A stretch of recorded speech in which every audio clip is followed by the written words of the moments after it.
Hello, and welcome. This is a special edition on the name of God. We are going to be covering all kinds of questions in the Bible, like why does it say Lord in all caps? How did that get there in my English Bible? What is God's name? How do you pronounce it? What is the spelling? We're going to look at the history of God's name. We're going to look at the history of the ban of the name, and why does people out there, particularly scholars and Jewish people, say that God's name is too holy to be pronounced. We're going to tackle that issue. And so we're going to look at a little bit of Hebrew. We're going to look at some manuscripts. We're going to look at some coins. And we're going to just tackle the whole gamut on everything related to God's name.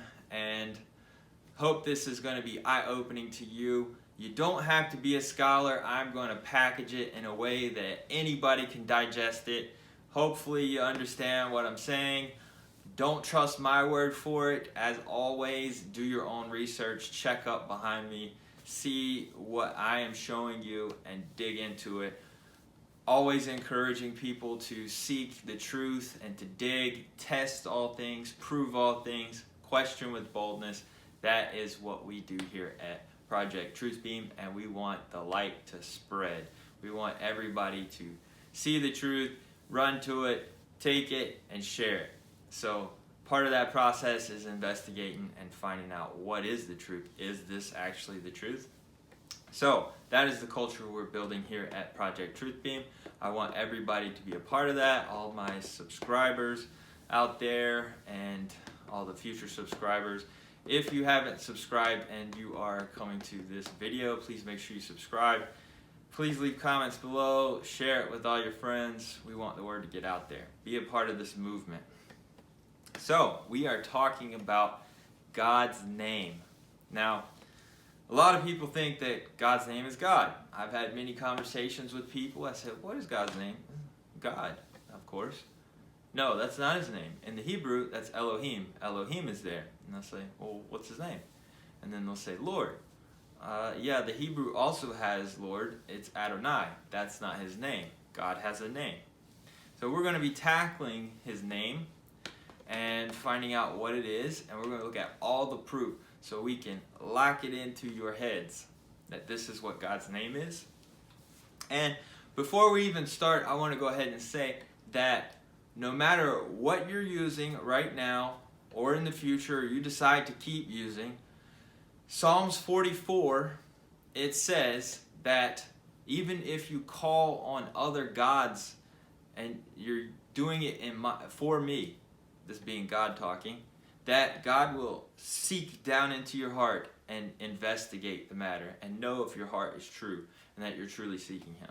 So that's a beautiful thing. Even if you have been using the wrong name, God still knows your heart, and he's still going to answer your prayers and work with you. So that's good to know. And God's name right now, it's been hidden, but it's starting to grow. People are starting to become aware of it. I like to think that Galatians 3, where it talks about the restoration of all things, the restoration of Israel being a nation again, Jerusalem being a city-state again, the Hebrew language coming back and people speaking it, that's the restoration of things. And people becoming aware of God's name again, I think that's also a restoration, that people will be able to use it again. So, let's start out first, not in the beginning where God's giving his name. Let's lock in Jesus. Did Jesus use God's name? So, we have here in Matthew 23, verse 39, "For I say to you, you shall see me no more till you say, blessed is he who comes in the name of Yehovah." Well, in Jerusalem, are people saying that? No, they're not saying that because they think God's name's too precious and holy. And we'll tackle the reason why that people are saying that. But nobody can say that in Jerusalem right now. John 17, verse 6, "And I have declared to them your name, and will declare it, that the love with which you loved me may be in them and I in them. And this is Jesus saying, hey, I've declared God's name and I'm going to keep declaring it. Now, why would he say that? Because God's name was not banned at that time. There's a specific time period when God's name was banned and people stopped using it. And we will also get into that. Let's look at some other biblical verses. We're going to move back in the Old Testament. Some people say Tanakh. And here we go. Psalms 118, verse 26. Blessed is he who comes in the name of Yehovah. And that is anywhere you see, let me go back. Anywhere you see Lord in all caps, that is where the King James Version and other English versions have taken on the tradition of the Jewish rabbis in Judaism today and going back to when King James was being crafted. They borrowed from this tradition that God's name is too holy to pronounce. So, in the synagogues, when they're reading the Tanakh and the Torah, when they're reading the scriptures and they're reading it aloud, when they come to God's name, they don't say God's name. What they say is Adonai. They say Lord. So, King James knew this. The people crafting King James, putting it all together. And they said, you know what? We think that the Jewish people have it right with that. And just on the side of caution, we don't want to mess up.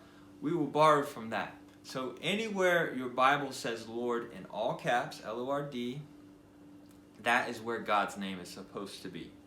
And the Hebrew scriptures did not change it. The English changed it, so they put Lord in there.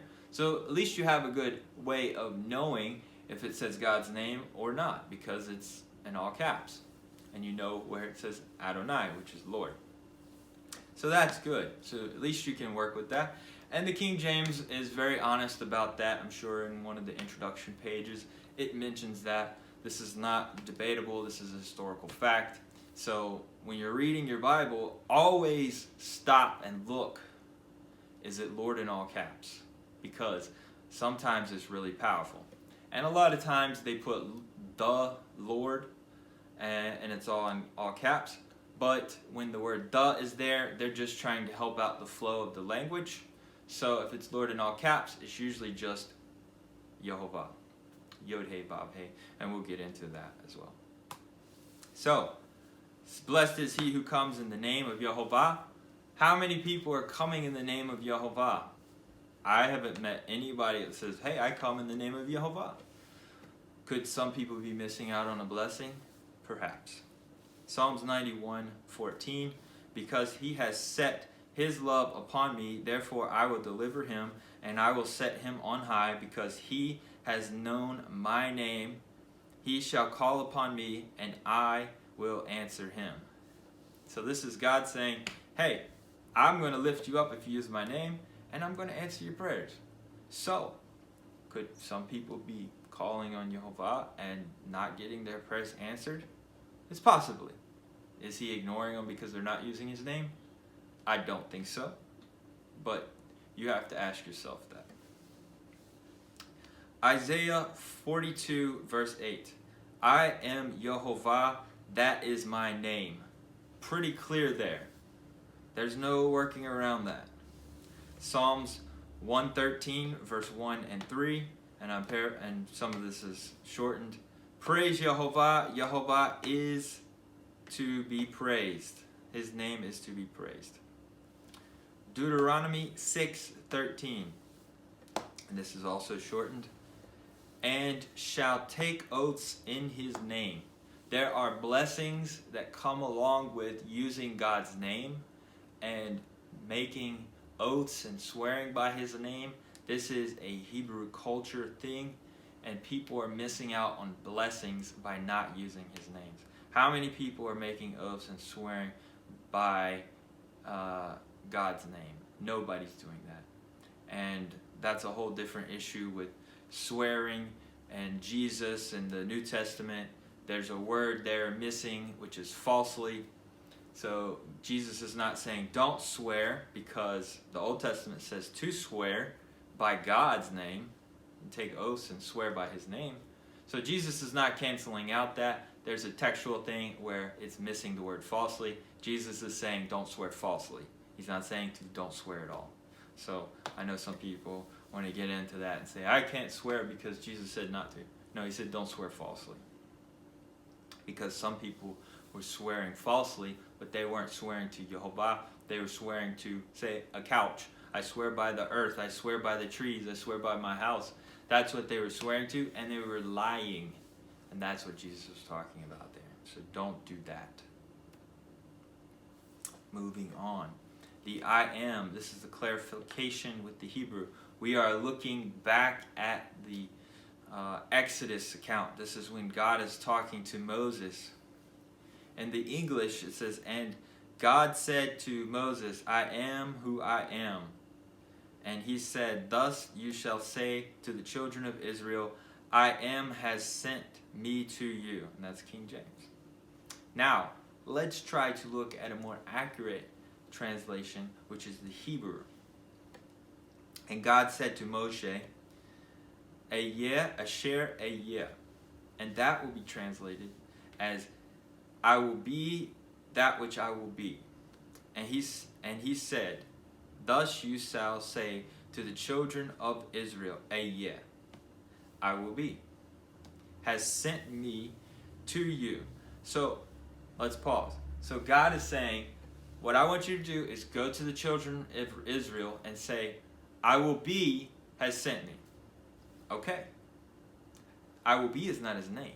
That is what Moses is told to go and say, this person sent me. I will be has sent me. That's a one-time thing. Now let's keep reading. You always got to keep reading because people want to stop in the middle of a sentence or they want to just read one verse. They miss context and linguistic and cultural context, historical context. You have to keep reading. Moreover, God said to Moses, thus you shall say to the children of Israel, Yehovah, God of your fathers, the God of Abraham, Isaac, and Jacob, and the God of Jacob has sent me to you. So, God is saying, this is my name. This is the name I want all your children of Israel to be using. Yehovah. And of course, Yehovah is used many, many, many times.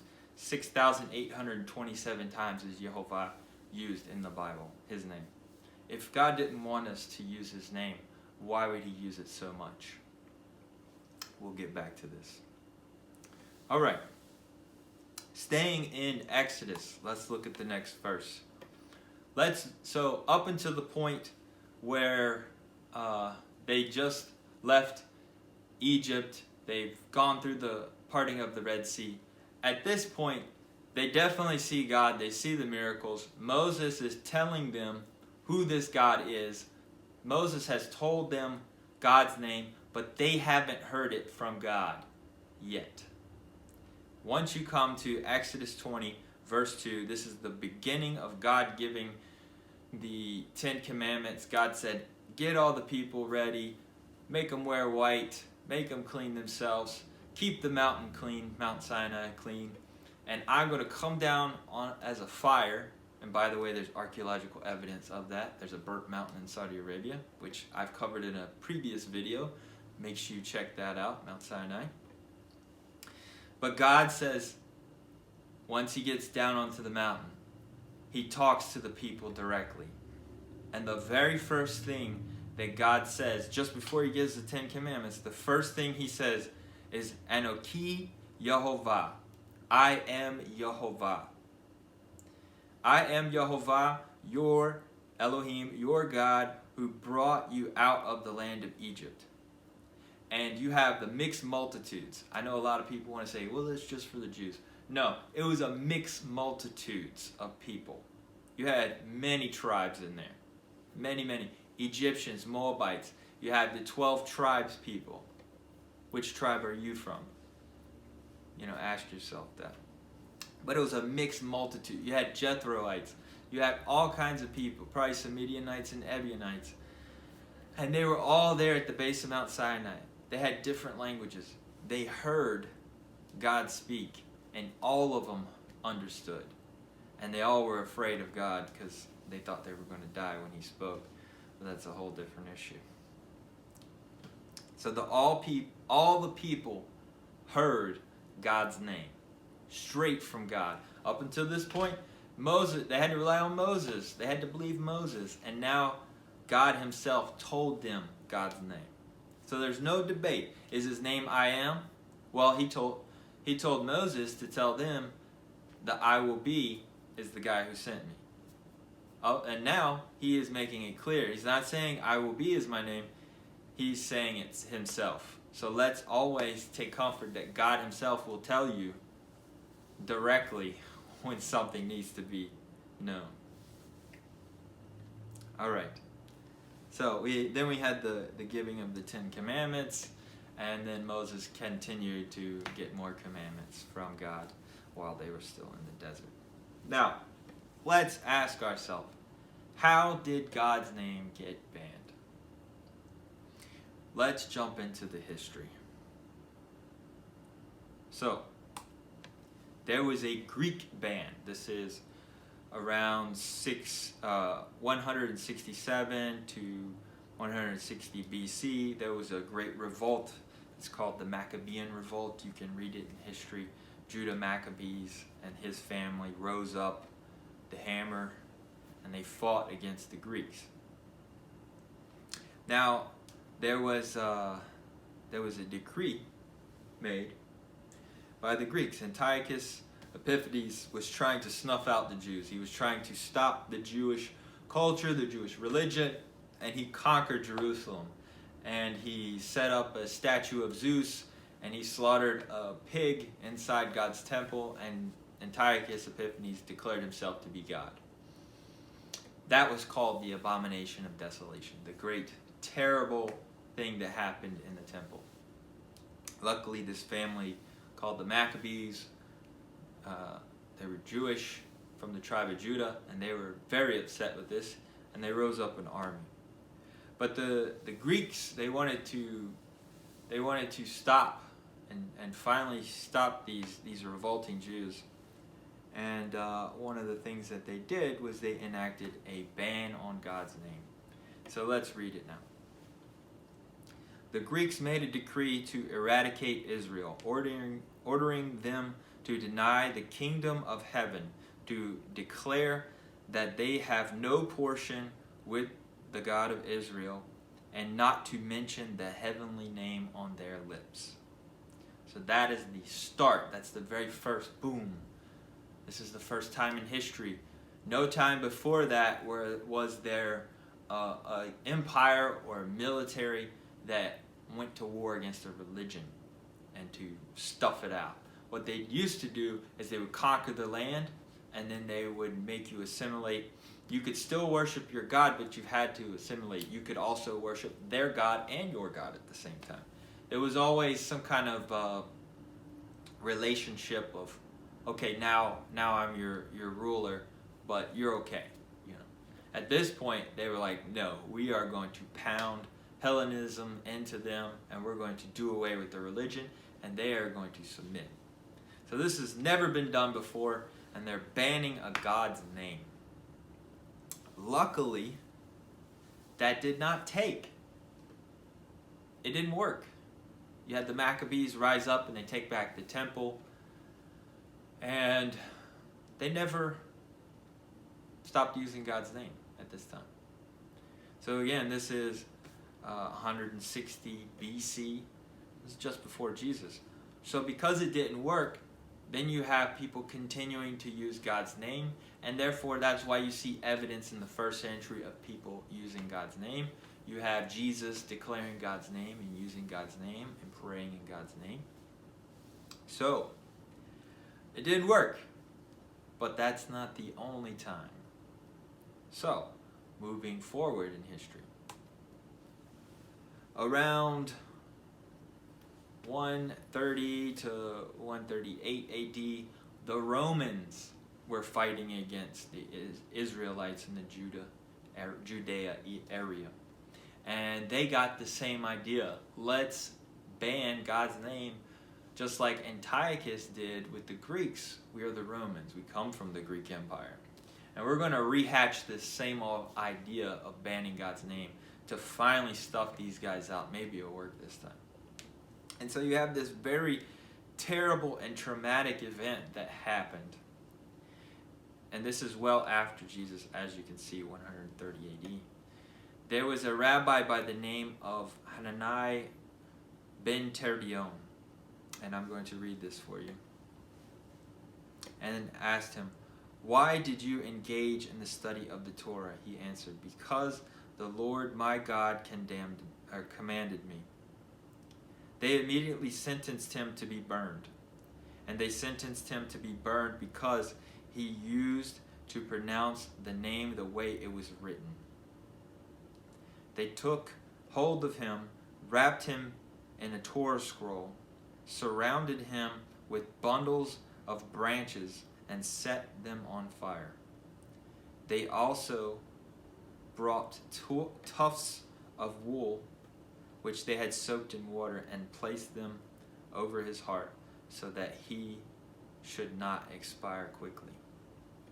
So here is a rabbi who is in the streets of Israel. I'm not sure which city, but it's possible that it was Jerusalem.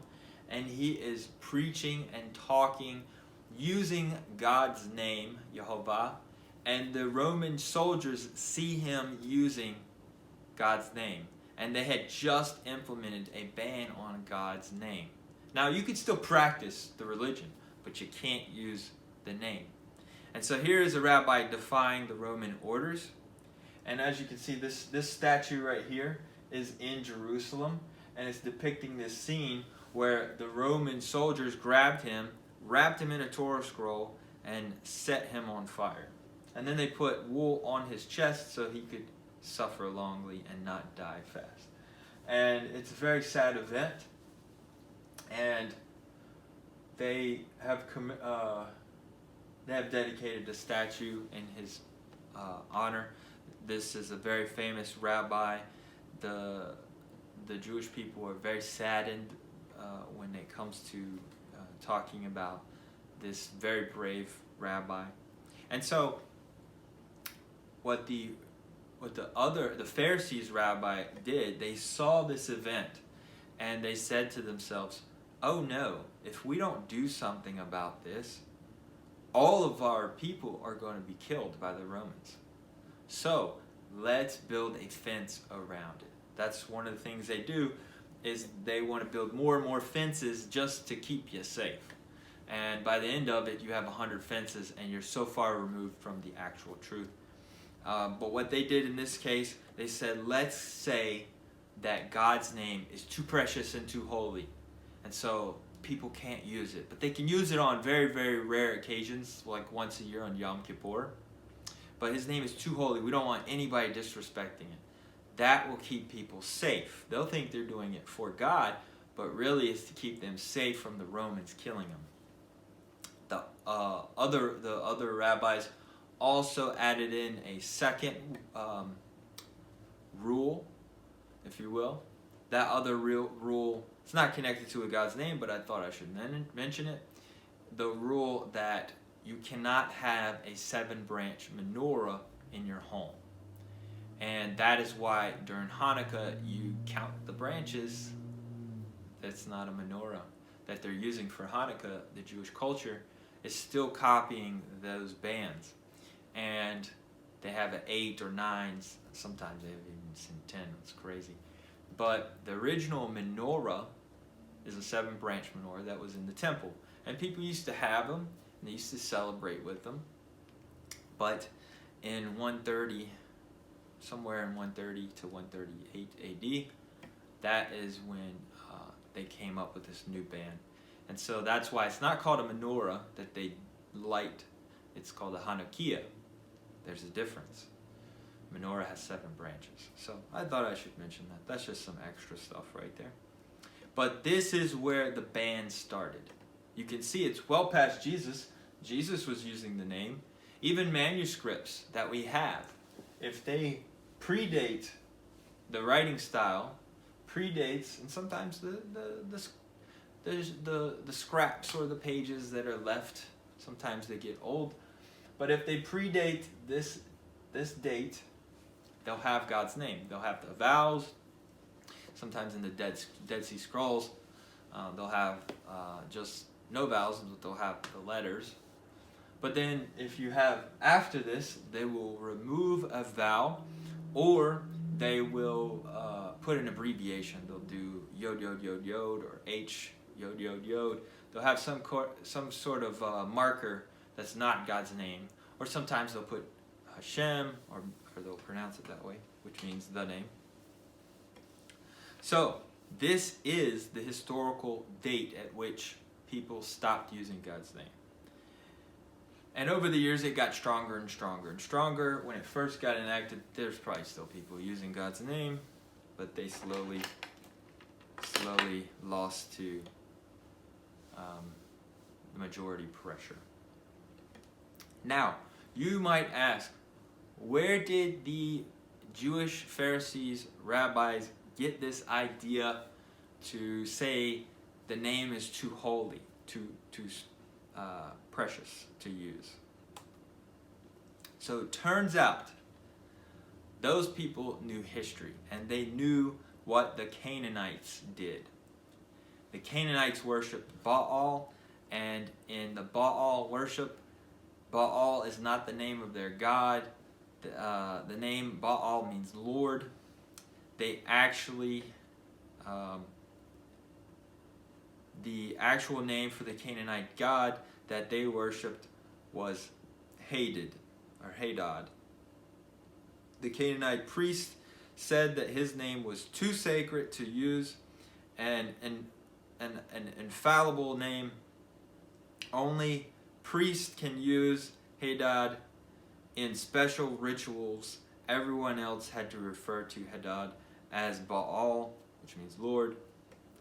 It is highly likely that the Pharisees that saw the death of Rabbi Hanana ben Terdion borrowed the sacred name practice from the Canaanites of the past. That totally makes sense. They everything overlaps perfectly. I'm not saying that it's 100% proven that that's the case, but boy, does it look like it. So that's a likely possibility of where these Pharisees, rabbis came up with the idea, God's name's too holy, we'll just use it every now and then in special occasions. And you can see this is Baal, Hadad on the side. You have Leonard Nimoy throwing up the live long and prosper, the Spock sign. Now why is this important? Is because after the ban of the name, the Roman soldiers were still around, but the people that were praying, the priesthood, they created a hand sign. And the hand sign is like this, or it's like this, and that represents God's name. It's almost like sign language for his name. Sometimes they would draw dots. You can see here, drawing dots, and this represents God's name. And Leonard Nimoy, he was Jewish, and he used to go to synagogue. And he would see his priest, well, I guess you wouldn't call it a priest. He would see his rabbi. When they prayed, he would put his hands like this and pray over all the people. And he said, wow, that's really cool. I could use that in Star Trek. So effectively, what you have is throughout the whole entire universe, Spock is going around declaring God's name on all different planets. I think that's beautiful. He probably didn't know exactly to the full extent of what he was doing, but that's beautiful. God's name will be known everywhere. All right, moving on. As I said, his name is mentioned many, many times in the Bible. In the Old Testament alone, it's 6,827 times. Yehovah derives from roots. In Hebrew, most, not all, but most words come from a three root. And they used to say it's a three root no matter what, except for cases that it doesn't happen. So that's just a fun little thing that they say, but that's not always the case. But most of the old biblical Hebrew, they do come from a three-word root. So God's name comes from a three-word root put together. It's Hayah, Hoveh, and Yihayi. These words mean He was, He is, and He will be. That is to say, He has always existed, He will exist now, and He will exist in the future. And in Revelations, there's a verse, and I forget which chapter, maybe chapter 1, but it also uses He who is, He who was, He who is, and He who will be. So this is what God's name means when you break it down, and that's beautiful. He's always going to exist, essentially. Yehovah. Now, I said that we were going to learn some Hebrew, and now we're going to learn some letters and vowels. So here is God's name, Yehovah. Now, this is a Yod, this is a Hey, this is a Vav, and this is another Hey. This is a Shva, which is an E sound. This is a Cholam, which is an O. And this is a Kamatz, which is an A. So, we have a standard. When we look at the Leningrad Codex or the Aleppo Codex, there is vowels present. And the vowels were set in 90 AD. They were being used before that, but that's when they got set as a standard. Everything written after that is to help the religious readers. So, you have E and A are a standard set. This cholam is the vowel that they removed. Some manuscripts they removed them from because they don't want people using them. So in synagogues when they're reading, they come along and then they get to this, because there's no vowel, it's unpronounceable. So what they say is they say Adonai, they say Lord. Of course, we've already covered that. But there are manuscripts out there where they didn't remove the vowel. There are manuscripts out there where the scribe was writing and he got so tired, which, by the way, they did a great job of copying, but every now and then the scribe got tired, and because he knows what God's name is, he wrote the vowel in there accidentally because he was not paying attention. So we have all the consonants and we have all the vowels. There is no other way of getting around this. It has to be an E, an O, and an A. Yehovah. Now, if you want to try to work in other names, the problem is we have texts that have this E at the beginning, the O, and then the A.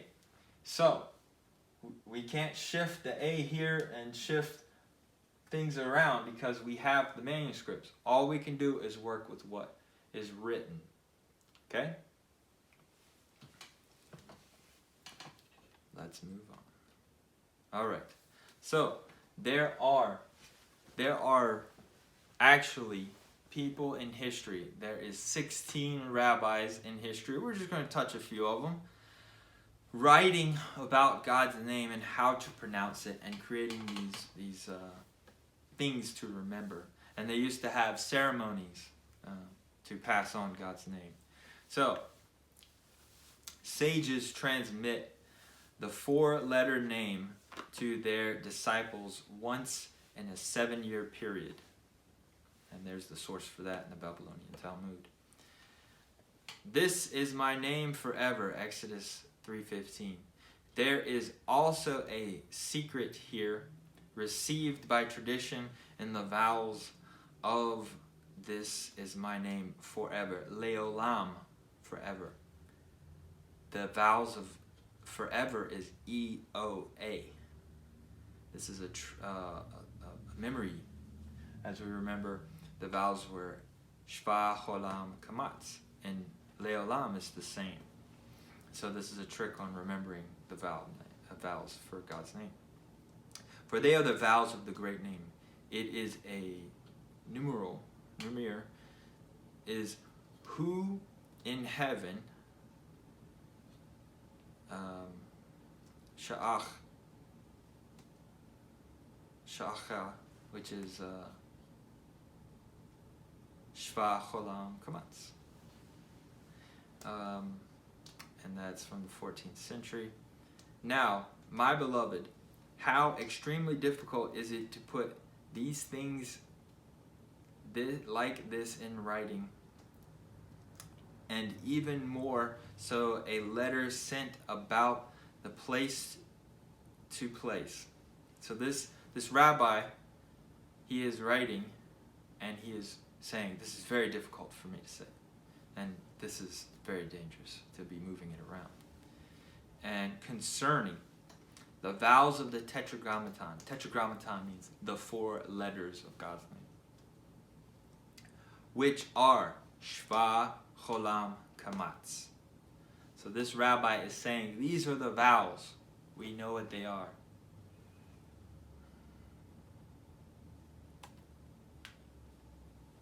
Continued. This is what is says in chapter 34 concerning the Tetragrammaton. Its vowels received from Sinai are Shva, Cholam, Kamatz. And this is again 16th century. And here's another one. There was a time, and there shall again be a time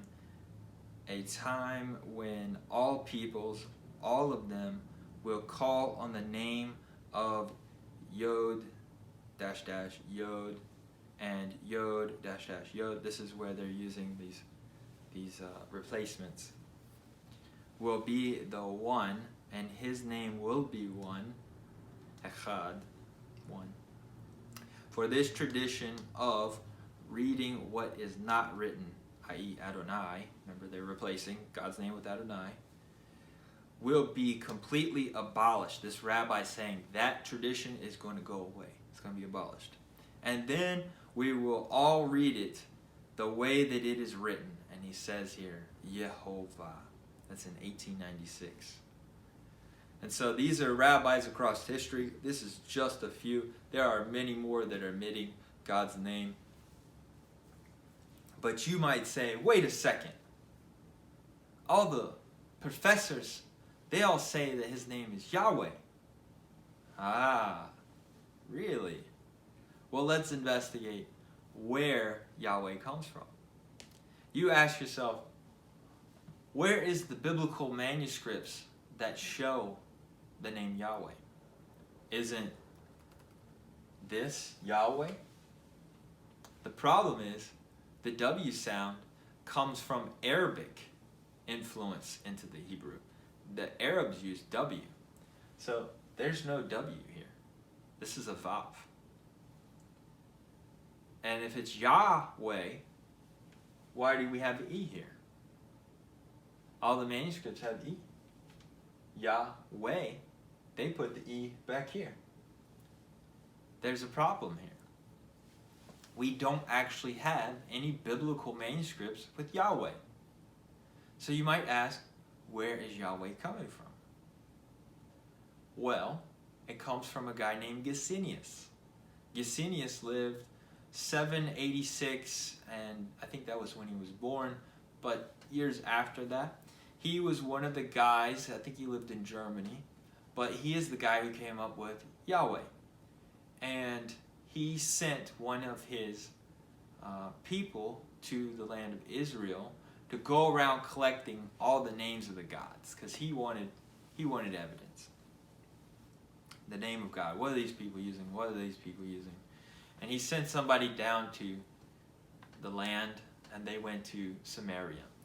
And when they got to Samaria, they came across people using Yahweh, or Yehovah, which was a form of Yahweh. And they put a list together. I think it was maybe 17 different names. And that guy brought it back to Gesenius, and Gesenius actually did a great amount of work for the Hebrew language and the scholars. So I'm not bad-mouthing Gesenius, but Gesenius did something and declared his name Yahweh, and that really messed up a lot of people. So all the scholars in the Western world and in other places around the world, they are throwing out Yahweh as the name of the God of the Bible. But if you go to Israel and you say Yahweh, that doesn't bother them a bit. They don't believe his name's Yahweh. Somehow it got lost on them and the Jewish rabbis over centuries that his name is Yahweh, because his name is not Yahweh. If you say Yahweh to a rabbi, it doesn't bother them. But if you say Yehovah or Jehovah to them, they will get upset. Do not say that. You're in deep danger saying God's name to me like that. So they have always contended that his name is Yehovah in secret. And they passed it along in secret, and they used it on Yom Kippur. But to tell you that, I have to tell you more about the Samaritans. So of course, he is getting Yahweh from the Samaritans. Well, who are the Samaritans? The Samaritans were gathered and dropped off into the land of Israel. They're not naturally from there. And so they're dropped off into the land. And as soon as they start living there, they're worshiping other gods. I think they're worshiping Babylonian god, Marduk maybe. And they're being told, we're being attacked by lions. Well, maybe, in the ancient world, you say, well, I'm being attacked by lions as punishment of the local god. So we need to worship the God of the land. Who is that? The God of Israel. And at that time, they probably knew God's name, or maybe they didn't. But so they started keeping the Ten Commandments and worshiping like the people in their land. Although they don't believe it, they're doing it to cover their bases because they're being attacked by lions. So the Samaritans created their own Torah scroll, and it's a little different. For the most part, it's overwhelmingly the same, but in certain places they change things. So before Jesus gets there, there is a commandment added to the Ten Commandments. It's the 11th commandment in the Samaritan text. And it says, thou shalt worship at Mount Gerizim. So, they built a giant altar at the top of Mount Gerizim. And they said that this is the no-name God. And the reason why they said no-name God at that time, not because it didn't have a name, it's because God said he is going to place his name where he wants to be worshipped, at Mount Moriah in Jerusalem. So they're covering themselves by saying how this is the no-name God, so that we don't have to travel to Jerusalem and worship with the people who are in the Judean region, that we can worship at Mount Gerizim and stay together. So there's this giant altar at the top of Mount Gerizim. And in the Greek people, when they came to oppress the people, they put up a statue and worshipped Zeus to appease the Greeks. When the Greeks took over the land, we had the Jewish people, the Maccabees, they fought back and said, no, we're worshiping our one true God. Many people were killed, but the Samaritans folded quickly and said, no, we'll worship Zeus. And then they got back, and then when the Greeks left, they got back to their normal routine. And then when the Romans came in, they started saying, oh no, we're worshiping Jupiter. And this is where Yehovah comes from, Jove or Yahweh. This is the name of Jupiter. So that's what they were worshiping at the top. Now, what has all that got to do with the history of what's going on and the Samaritans? Well, let's tie in Jesus to the story. So Jesus, he comes to the Samaritan, the lady at the well, and he's telling her all these things, and then she goes and says, hey, the Messiah is here, and he's doing all these healings, and he's getting all this giant following at the Samaritans. Now, it came time for the feast. And 3 times a year, you're required as a male to go to Jerusalem for the feast. While the Samaritans, again, created their man-made religion, a blending of real biblical religion, but also man-made religion. And they said, oh, well, why don't you stay here and celebrate the feast with us at Mount Gerizim? And Jesus said, nope, I'm going to Jerusalem. Because Jerusalem is where you go 3 times a year when there's a temple for the feast. So all those people there that were following Jesus and witnessing his miracles and believing that he was the Messiah, when it came time for the rubber meets the road, they stuck with their man-made religion, and they did not follow Jesus to Jerusalem. They chose man-made religion over the one true Messiah. Let that be a lesson. So, the Samaritans are not to be trusted. Their history is tainted with them falling in and out of paganism and worshiping other gods. And so, therefore, when Gesenius is getting the name of God from the Samaritans, it's Jupiter. They're worshiping Jupiter. And we have 0 manuscripts with Yahweh. We have many manuscripts with Yehovah and all the vowels. And I'll show you proof of that. So, that is where the Western society professors are getting Yahweh. I can assure you that is not God's name.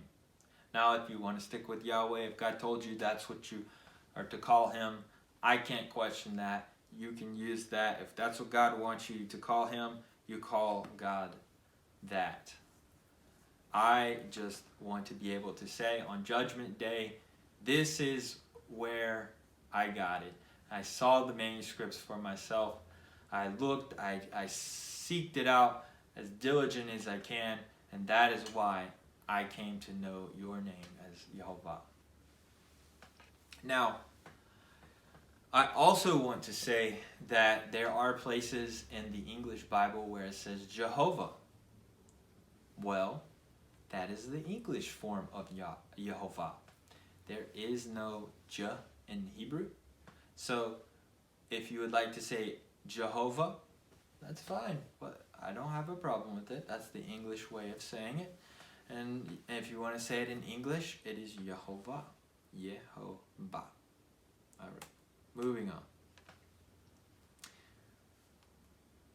All right, so let's look at the King James Bible cover page from 1611. And look what we have up in the top, in a circle, in a pillar, in a big giant cloud.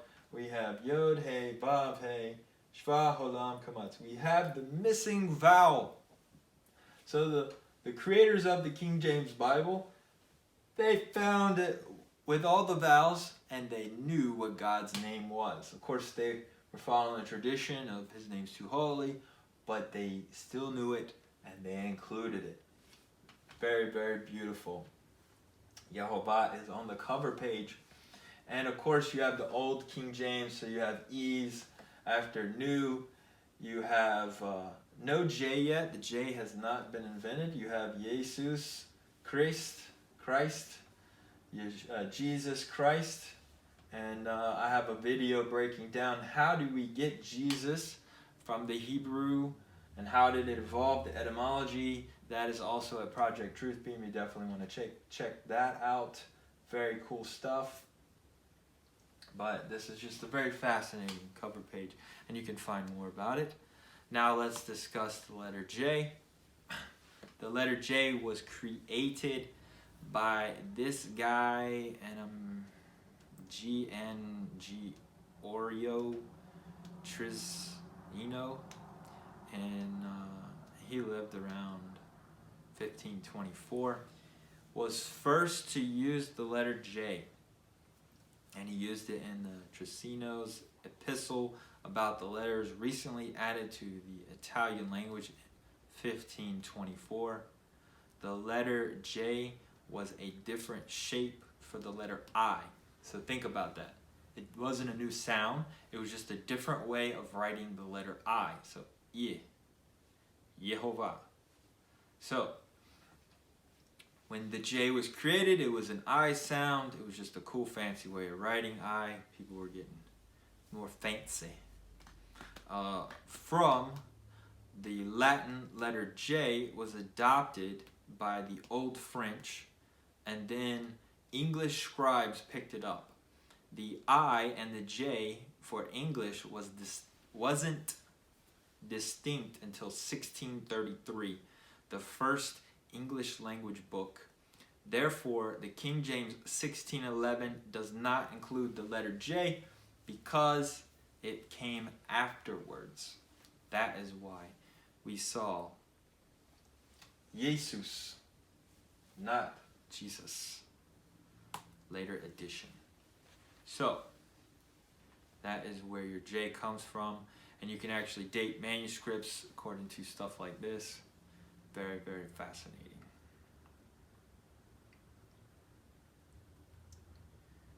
All right, moving on. Let's look at William Bradford. Many people know who William Bradford is, but if you don't, William Bradford, he was an English Puritan separatist.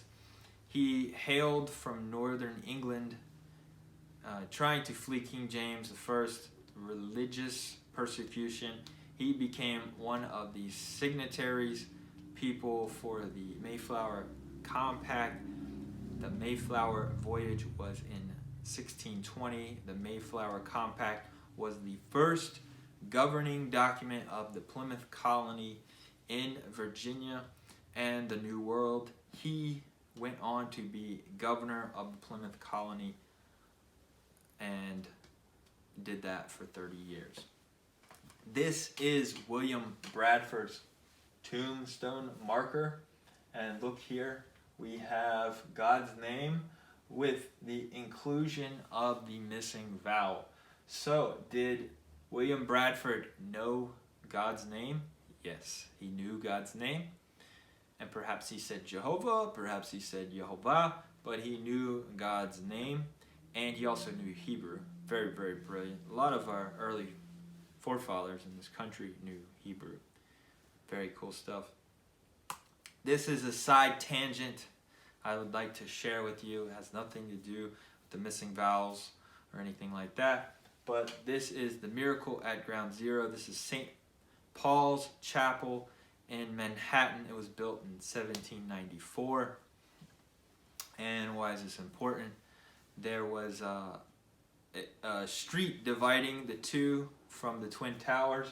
And when the Twin Towers fell, this giant big oak tree fell and protected this very, very old church that dates back to the founding of our country. At this church was where George Washington gave his very first inaugural speech as president, and you should go and read it. It's very beautiful. He's talking basically about making a covenant with God. And he also set in this church every religious week. He had a specific spot, and what's really cool is inside this church you have the Ten Commandments, you have this pillar, and it goes up to a giant cloud with light beaming out of it. And although it doesn't have the vowels, but it has Yod, He, Vav, He, which is the consonants of God's name. So George Washington and many other early founding fathers of this country sat in this church every week and saw God's name right there. And there's also an archway to the door that has God's name in it. So our founders, they knew. All right, moving on. And I got this from Nehemia Gordon. Please go visit nehemiagordonswall.com. This is the Ducat of Denmark. This was made in 1644, 1645. And it is a Danish coin. Also had the frat inlays Yestus Iadux, with meaning righteous judge, a phrase describing Yehovah in Psalms 7:12 and 2 Timothy 4:8. The phrase Yehovah Yuctus and Ductus was the personal motto of King Christian I, who commissioned these coins. The ducat of Denmark has the vowels. You can see here, Yod He Vav He Shva Cholam Kamatz. And you have, at this particular time, you should not see the extra vowel, because everybody was not pronouncing it. But here, they included the vowel, the missing vowel, so that you can pronounce God's name in its entirety. Now, what's very interesting about this is a gold coin with God's name on it. What's interesting about this is, at that time, the Catholics were making statues, they were making paintings, and the Protestants at that time was like, no, we're not doing that. That is idol worshiping, and we don't even want to get close to that. So the way we'll worship God, the way we will commemorate our God, is we'll make his name or other things on coins. And so now we're going to get into all these coins showing God's name. These are extra sources of how it's supposed to be spelled. And so these are very beautiful coins. I wish I could afford one. But you can actually buy this particular model in a silver coin at nehemiaswall.com. He has the ducat of Denmark with Yehovah on it with all the vowels. Very, very cool. Going more over on the ducat of Denmark, this is talking about the founding of the United States.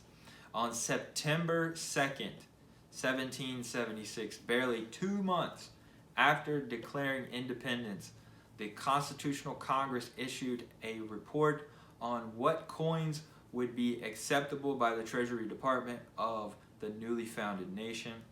The colonies did not have their own coinage, and so they had been using dozens of different coins from all over the world. The most popular coin was the Spanish dollar, also known as the piece of 8.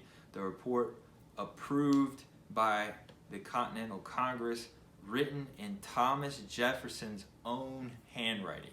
This is Thomas Jefferson here. Gave a list of approved coins and their value as compared to the Spanish dollar, the piece of 8.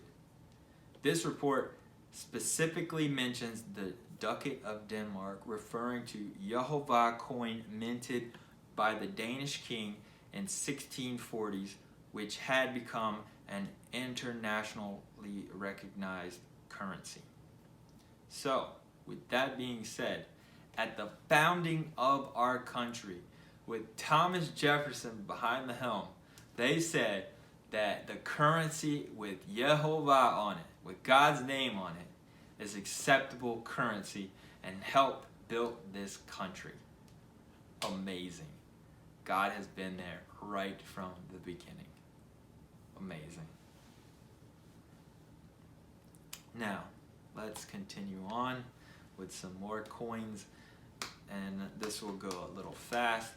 This is a coin under King Charles, was that the fifth, sixth? No, sixth.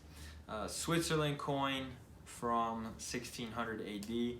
This printing was first done in 1568, and it's a little blurry. I apologize. But there's a Yod, He, Vav, He, Shva, Cholam, Kamatz. So all the vowels are there. This is a Switzerland Gustafa Adolf in 1632. And you can look up here at the top, Yehovah, with all the vowels present. 1661, Nuremberg, Germany. The Latin text reads, "Under the shadow of your wings." And that's a biblical verse referring to you can come hide under the shadow of God's wings. It's a metaphor, right? Of course, God is It's not a chicken, it doesn't have wings. But you can see here, they reprinted it again in 1680 in Germany here, and it's always up at the top, either in light or in a cloud, or in both. And you have the vowel that is missing. You have all the vowels present. 1700 antique German silver medallion. And you can see the missing vowel. It's just amazing. These people want to say, well, there's no proof of God's name. There's no proof of how to pronounce it. But we have all the proof. We have actual projects going on right now to find all these things and to put them all together. Now, let's jump into the manuscripts. So, the Aleppo Codex is dated to 900 AD. It is one of the oldest manuscripts that we have in a full text size. We have pages and we have parts of books that date much earlier, but this is a whole text. Everything's completely together, and that's used to make Torah books that we read. And it's also the Leningrad Codex is a whole entire book that's dated to like 1000, maybe 1080 AD, and that is also used. But when we compare those manuscripts to the pieces of manuscripts or the Dead Sea Scroll manuscripts that we find, which is a lot of them are in shards and pieces, when we compare that, they're matching perfectly. There is no problems, like 99% the same. So we can trust the text. And we found things like the Silver Scroll. Let me lift this up. This is an example of the Silver Scrolls, and they were found in, they date to 625 BC, and that has God's name on it as well. So we have a ton of proof on God's name. It's just people don't want to teach you, or they want to just hide it away, or they want to push the Yahweh camp. But now let's get into manuscripts with proof of God's name. So again, I said there was a tradition of leaving out a vowel, leaving out that cholam, so that you couldn't pronounce it. But again, we have manuscripts where they left it in.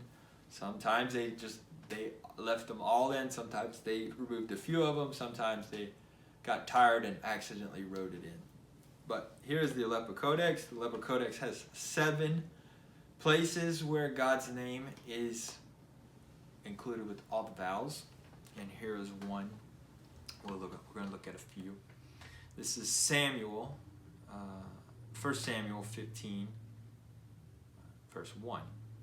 I am the one Yehovah sent to appoint you king over his people Israel.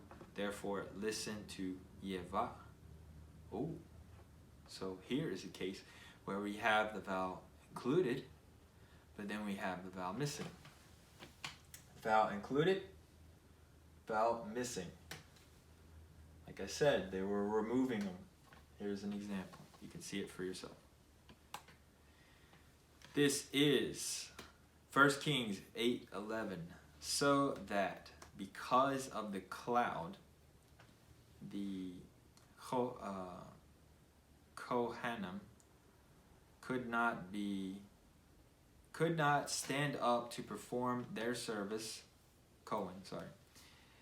For the glory of Yehovah filled the house of Yehovah. This is again another one. Yehovah with the vowel present, and Yehovah, we can't pronounce it. The vowel's missing.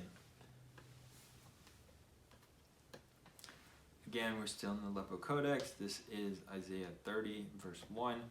Woe to the rebellious children, says Yehovah. They make plans, but the plans are not mine. They developed alliances, but not from my spirit, in order to pile sin upon sin. And we have Yehovah. Now, one thing I'll point out, you say, there's 3 dots here. Well, when it's a Hebraic rule, once you have Yehovah and you need a pause, you do a double dot after the top vowel. So that is why it appears to be 3, but it's actually 1 and a pause. Just a Hebraic thing I thought I'd mention. This is in Ezekiel 28, verse 22. It says, say that Adonai Yehovah, of course we can't pronounce it, missing vowel, says, I am against you, but I will be glorified in you. They will know that I am Yehovah once I execute judgment in her and show my holiness in her. That's Ezekiel. And we have Yehovah with the vowels. We have all the vowels present. Now, let's look at the Leningrad Codex. The Leningrad Codex is the Old Testament version that pretty much everybody is using, whether you know it or not. In your Old Testament, in your Bible, in your English, it's probably the Leningrad Codex that they're getting it from. So, very hard to read because all the digital copies are in black and white. Really hard on the eyes. All right, here is another one. This is Genesis 3:14. And Yehovah God said to the serpent, this is them talking to the serpent, because thou hast done this, cursed art thou from among all cattle and from among all beasts of the field. Upon thy belly shalt thou go, and the dust shalt thou eat all the days of thy life. And we have the missing vowel. We have all the vowels. We are looking at the text, people. And he said, this is Genesis 9:26, and he said, blessed be Yehovah, the God of Shem, and let Canaan be their servant. We have all the vowels present. This is Exodus 3:2. And the angel of Yehovah appeared unto him in a flame out of the midst of the bush.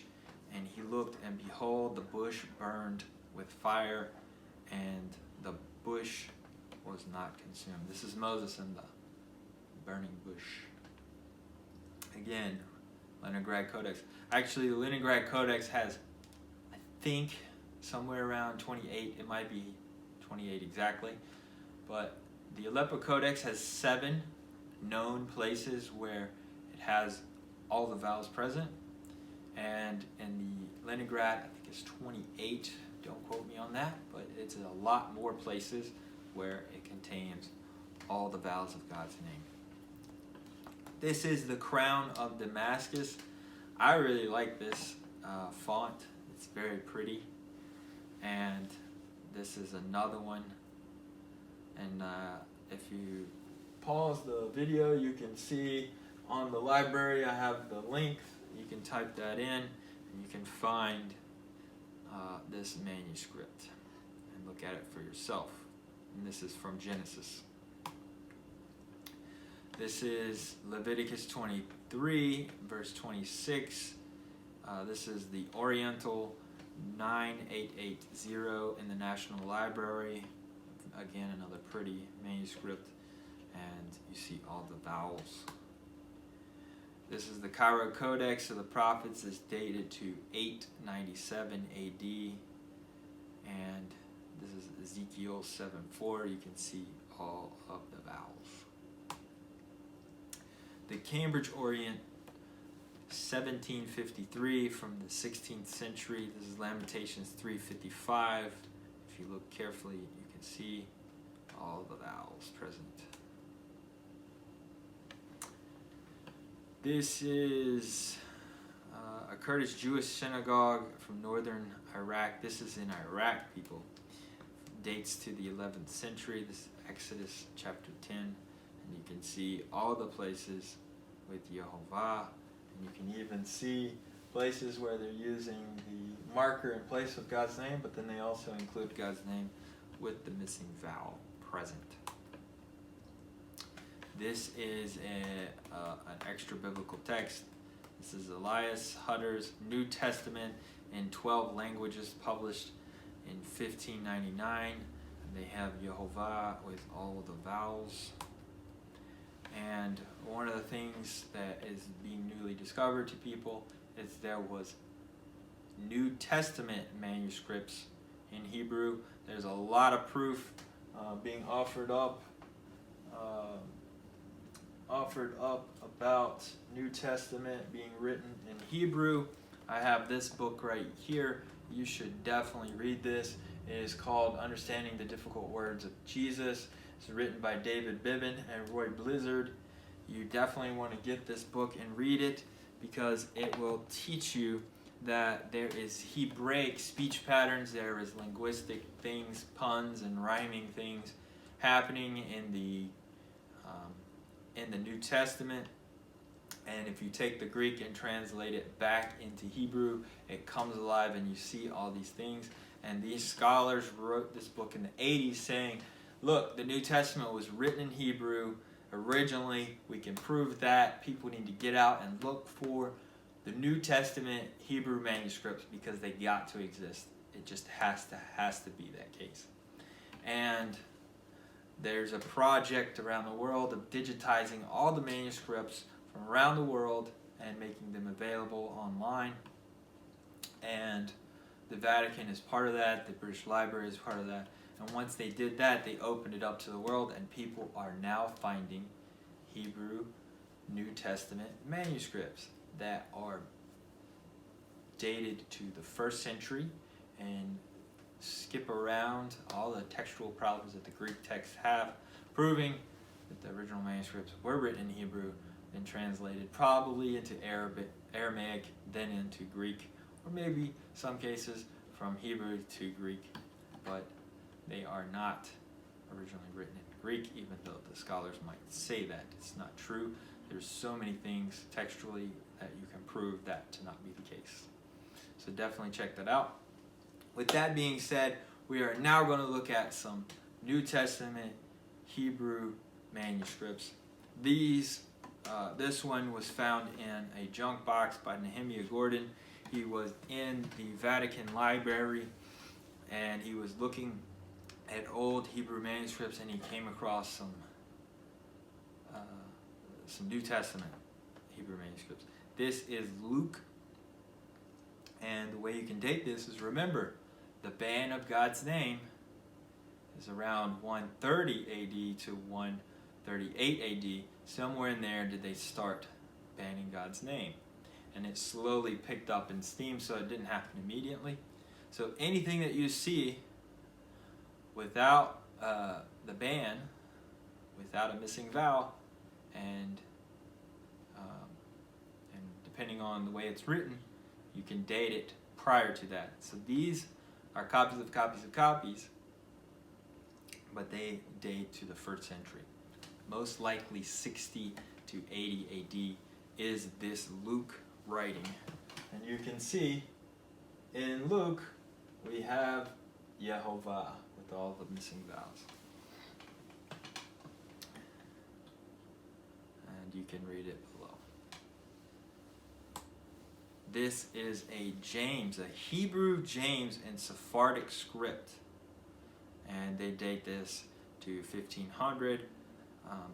And in the introduction of this book, it says that this is a gift for King Henry in England. So some Sephardic Jews were delivering a Hebrew James as a gift. And it contains the missing vowel. Here are some other scripts, manuscripts. These are just a few that contain it. The B-52 Russian National Library, the Oriental 4445, the Sassoon 1053, the Hebrew Union College Manuscript 1, C1075, the Orient 9880, the MS 206. Look up these manuscripts. Of course, the Cairo Geniza is a giant collection of manuscripts. I've actually done a little bit of work just a tiny bit of work helping out with this giant project, looking for all the manuscripts with God's name, including all the vowels. This is a big project. It was started by Nehemia Gordon, and there's a bunch of other people working on it. One of my personal friends was working on it, and I got to do a little bit to help out, just a tiny bit to say that I was involved, and I was scanning the Cairo Geniza, and I would send screenshots of the name with all the vowels, and you would put the page number and everything and send it off, and they would check behind you. Well, that project has been going on for maybe 3 or 4 years, and it started out with 5 manuscripts, and now they have, as of December 31st, 2020, they have a total count of 2,441 manuscripts with God's name and all the vowels. So, do we know what God's name is now? We have so many manuscripts. And to be fair, each one of these manuscripts, some of them might only have it one time in the whole entire document where it has God's name with all the vowels. And then sometimes it's on every page for the whole entire manuscript. So this is not how many times God's name is being mentioned. Of course, in the Old Testament, it's 6,827 times. But this is each individual Old Testament Hebrew manuscript that includes God's name with all the vowels. So there should not be any debate. There shouldn't be any confusion. We are still continuing to gather all the proof. And if anybody wants to disagree, well, show me the manuscript, show me the evidence, prove to me that it's something else. Because as of right now, we have overwhelming evidence that his name is Yehovah in English, or Yehovah in Hebrew, and Jehovah in English, if you want to pronounce it that way, with the J. So that is where we are at. This has been a special edition. I hope you have enjoyed this information. Again, get out and test this. Check behind me. Use all the evidence that I have shown you, and see if it's true, and then do something about it. It says in Galatians 3, the restoration of all things, please help us restore God's name. It's not too holy. There are promises that come along with it, and God wants us to use it, and help me spread this. We want people to be aware of God's name. We want people to use it. It's powerful. It has meaning. It means so much, and Jesus' name is tied to it. In Hebrew, his name is Yehoshua. The shortened form, what was being used at the time, is Yeshua. That is made up of Yehovah, Yoshia, Yehovah, God, saves. His name put together makes Jesus' name. So there is richness and depth behind it when you use it. And I just hope that Yehovah blesses everybody that hears this and wakes people up. And thank you so much for joining. We do this for you, truth seekers out there. We want you to be a part of this. Please leave comments below.